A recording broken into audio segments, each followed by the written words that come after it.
Les impatientes de Djali Hamadou Hamal, partie 5. Mounial.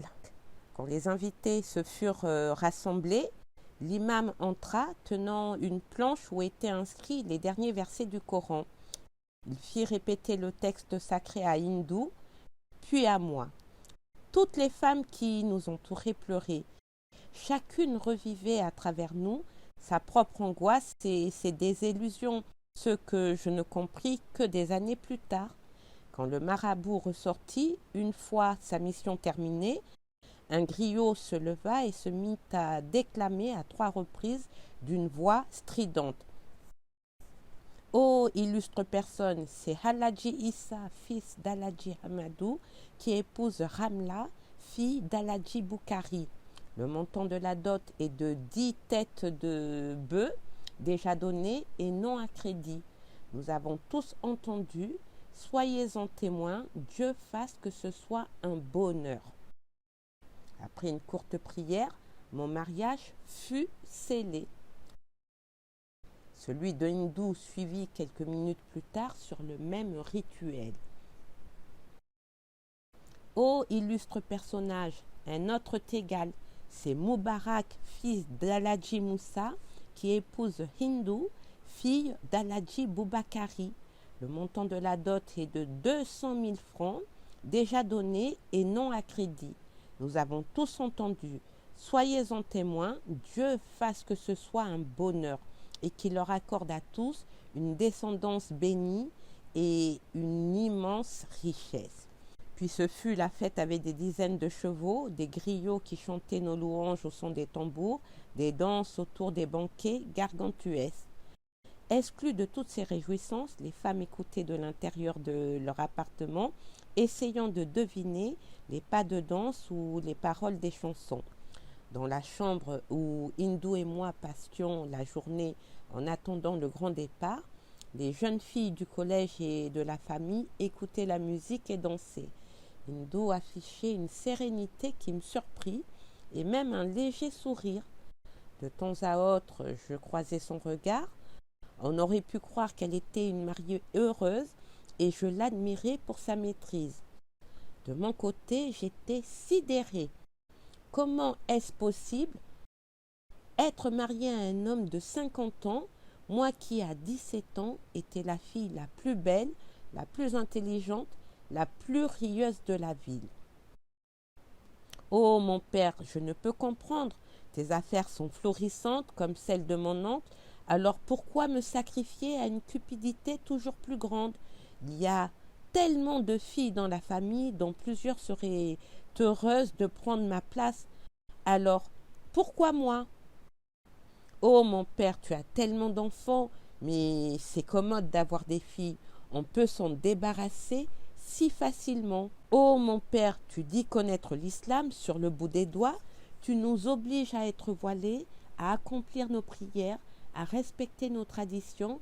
Alors pourquoi ignores-tu délibérément ce précepte du prophète qui stipule que le consentement d'une fille à son mariage est obligatoire? Oh mon père, ton orgueil et tes intérêts passeront toujours avant. Tes épouses et tes enfants ne sont que des pions sur l'échiquier de ta vie au service de tes ambitions personnelles. Oh mon père, ton respect de la tradition est au-dessus de nos volontés et de nos désirs, peu importe les souffrances que causeront tes décisions. Oh mon père, nous as-tu déjà aimés? Oui, diras-tu, et tu fais tout cela pour notre bien, car jeune fille, que savons-nous de la vie? Comment pourrions-nous choisir nos époux? Mais si tu estimes que nous en sommes incapables, c'est que peut-être nous n'avons pas encore l'âge de nous marier.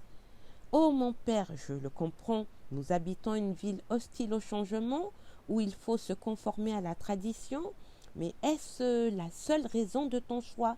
As-tu pu imaginer un seul instant que toi aussi tu pourrais te tromper?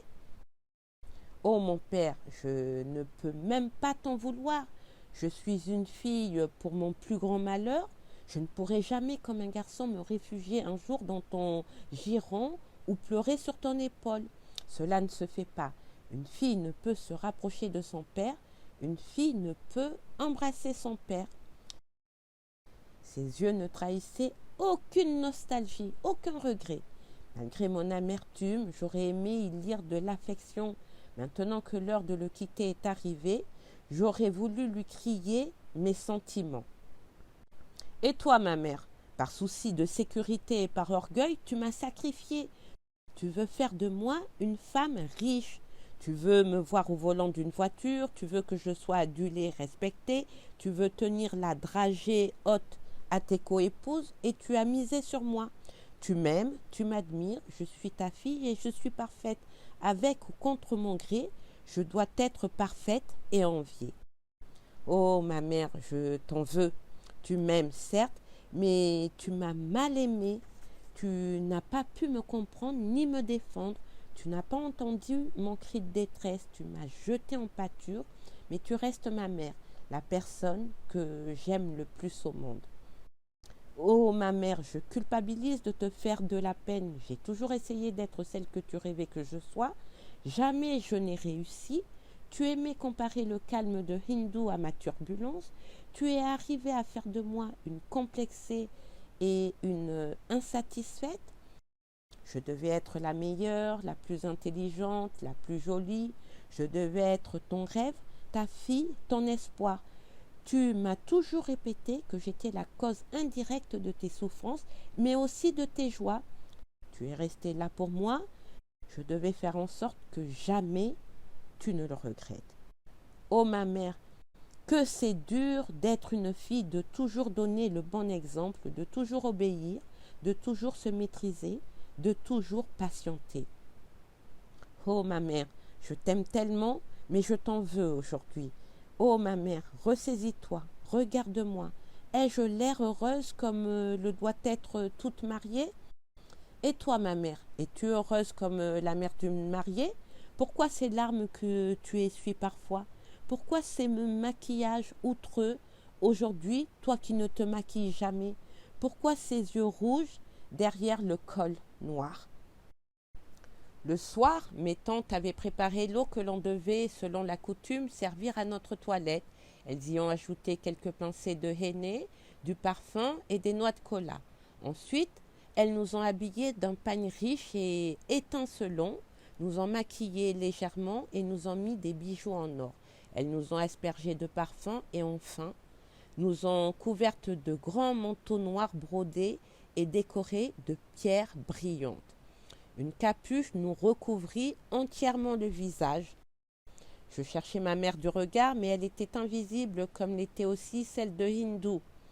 Dans un instant, nos tantes nous amèneraient dans l'appartement de notre père, d'où nous ne sortirions que pour entrer dans les voitures qui nous attendaient. Nos mères respectives choisirent de ne pas nous dire au revoir. Était-ce pour mieux cacher leurs larmes et leur détresse? Les conseils d'usage qu'un père donne à sa fille au moment du mariage et par ricochet à toutes les femmes présentes, on les connaissait déjà par cœur. Ils ne résumaient qu'à une seule et unique recommandation: soyez soumises. Acceptez tout de nos époux. Il a toujours raison, il a tous les droits et tous les devoirs. Si le mariage est une réussite, le mérite reviendra à notre obéissance, à notre bon caractère, à nos compromis. Si c'est un échec, ce sera notre seule faute et la conséquence de notre mauvais comportement, de notre caractère exécrable, de notre manque de retenue. Pour conclure, patience, monial face aux épreuves, à la douleur, aux peines. Alhamdoulilah, dit mon père. Il est connu qu'une fille peut conduire son père en enfer. On dit que chaque pas d'une fille pubère non mariée est comptabilisé dans le grand livre des comptes et inscrit comme péché pour son père. Chaque goutte de sang impur d'une adolescente encore célibataire précipite son père en enfer. Alhamdoulilah.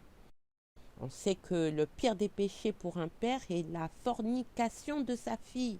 Un vrai croyant doit s'épargner de la colère d'Allah. Sa fille se mariera le plus tôt possible afin d'éviter les pires tourments à son père. Alhamdoulilah. Mon père sera épargné. il a marié ses filles selon la bienséance, il s'est acquitté d'un devoir divin, élever des filles et les conduire vierges jusqu'à leur protecteur choisi par Dieu. Il s'est défait d'une lourde responsabilité. Désormais, ses filles ne lui appartiennent plus. Alhamdulillah. Mon père peut à présent dormir sur ses deux oreilles. Il a su remplir honorablement la mission difficile que lui a confiée Allah en lui accordant des filles. Désespérée, j'éclate en sanglots sous le regard indifférent de mon père. Ma tante Néné me fait signe et m'amène dehors. Les membres de ma belle famille, couverts d'or et de pagnes précieux, se tiennent près de luxueuses voitures et trépignent d'impatience. Ma tante me tire par le bras, réajuste la capuche qui recouvre mon visage et m'installe dans une Mercedes. Je jette un coup d'œil à Hindou. Ma tante Dia est en train de la pousser vers une voiture flamboyante, décapotable et ornée de rubans. Plusieurs mobylettes sont stationnées à l'extérieur. Elles sont chargées de l'accompagner avec le plus de bruit possible. Durant tout le trajet, je pleure. J'ai envie d'hurler aux curieux qui, agglutinés au bord de la route, saluent par des cris le cortège nuptial. Sauvez-moi, je vous en supplie, on me vole mon bonheur et ma jeunesse, on me sépare à jamais de l'homme que j'aime. On m'impose une vie dont je ne veux pas. Sauvez-moi, je vous en conjure, je ne suis pas heureuse comme vous voulez le croire. Sauvez-moi avant que je ne devienne à jamais l'une de ces ombres cachées à l'intérieur d'une concession. Sauvez-moi avant que je ne dépérisse entre quatre murs, captive. Sauvez-moi, je vous en supplie, on m'arrache mes rêves, mes espoirs, on me dérobe ma vie. Fin de la partie 5. Donc je vous invite à vous abonner et à consulter la playlist pour suivre la suite du roman. Donc la prochaine partie concernera Hindou, la sœur de Ramla. Je vous dis à très bientôt. Bye bye.